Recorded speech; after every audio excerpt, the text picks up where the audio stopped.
Sa kulungan ang bagsak ng isang senior citizen at kanyang kinakasama matapos umano silang mahulihan ng 3 milyong pisong halaga ng droga. Pati kanilang estilo sa pagtutulak, bistado. Narito ang aking pagtutok. Dahil sa kanyang injury sa paa, kinailangang bitbitin ng mga pulis papasok sa istasyon ang senior citizen na kanilang dinakip sa isang drug buy-bust operation sa Sampaloc, Maynila. Ang dahilan, tumalon ito doon sa tinutuluyan nila. Dinala ito ng hospital para doon sa kanyang immediate medical attention. ang kanyang kinakasama na nadakip din ng pulisya.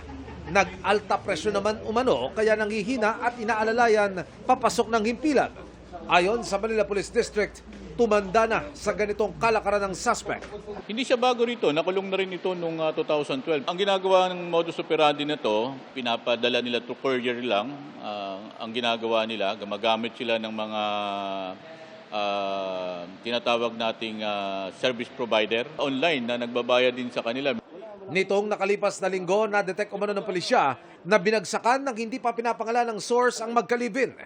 Nagkaroon tayo ng test buy at nung nag-positive nga, nagkaroon ng buy-bust operation kung saan nga nakunan ito ng 525 grams na illegal na droga kung saan nagkakahalaga ito ng mahigit 3 milyon.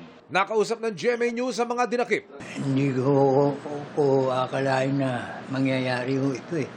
Nagulat na nang kami nung mangyari ho ito. Kayo ba may kinalaman dito sa kaso na ito? Hindi ko po masasabi. No comment po ako dyan. Nagulat na lang po ako, sir eh. Kayo ba'y nabilan? Hindi ko po masabi, sir eh. Ano ibig sabihin nun? Hindi ko matandaan po. Emil Sumangil, nakatutok, 24 oras.